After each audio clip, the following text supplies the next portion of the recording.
Hello, this is Idea Cochise, Cochise Wrong, weighing on the weight classes, episode 3B. Okay, like I said before, I was in the hospital for a number of days, 4 in total, so I did not get to do a weighing on the weight classes for the UFC live event that took place. And I really don't care because that event was practically meaningless. It's very nice to see that Chris Lytle won his final fight, but at the same time, it's the main event. So he retires and Dan Hardy loses. So what was the main event all about? The Ben Henderson fight was pretty entertaining in the middle. I just kind of felt Ben Henderson was going to win anyway. So let's actually get into UFC 133, which I like to call UFC branding. There was enough squash matches in this card to make pumpkin pie. Let's just start off with the 3 fights I actually picked. I went on. I picked Mike Thomas Brown. He won. Rashad Evans won. Vitor Belfort won. I did not get to see the Mike Thomas Brown fight.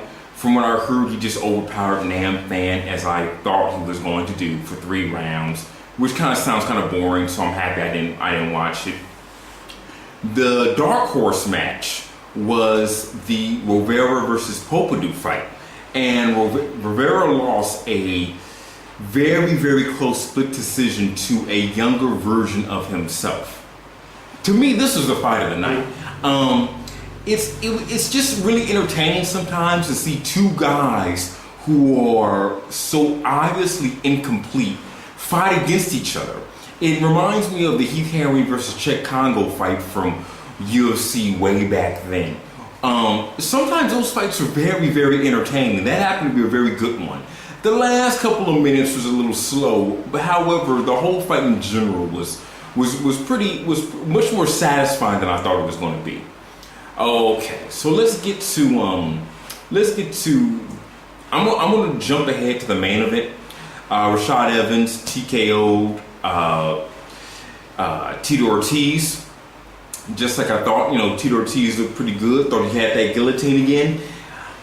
However, outside of that, really didn't do too much. Rashad Evans really put on a magnificent performance. And I got the feeling that Rashad Evans has more fans because of this particular performance that he had a couple of days ago. I don't know what it's with when people don't dislike Rashad Evans. The thing is that he's not as I don't know, WWF, intimidating as Rampage, and he's not as, dopey-eyed, innocent as John Jones. So he has this weird middle about him that I don't know, it just rubs people the wrong way. I've always liked Rashad Evans. He's finished a number of fighters in spectacular fashion.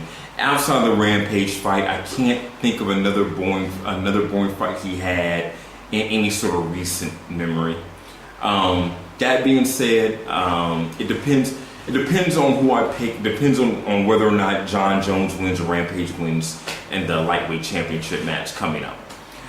Tito Ortiz looked pretty good. He looked good enough to stay on the UFC, and practically right about now, the 205 division is the most competitive division in the UFC currently. Now, people always say, the welterweights and the lightweights are the deepest divisions in MMA, but I mean that's including Japan, that's including the WC guys and the Strikeforce guys and the Bellator guys, all mixed together. And I'm saying this before Zuffa purchased Strikeforce.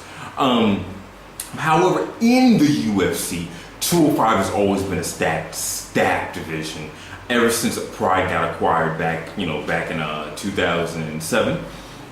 So so the only way you can keep Tito around is that you have to give him either Rich Franklin or Little Nogueira, or depending on what takes place at UFC Rio, depending on what goes on with Forrest Griffin, you could end up getting the rubber band match with Forrest Griffin later on for Tito Ortiz, somewhere down the line, maybe later this year. Now let's get to the co-main event. Vitor Belfort versus Yoshiro Akiyama. And I don't know.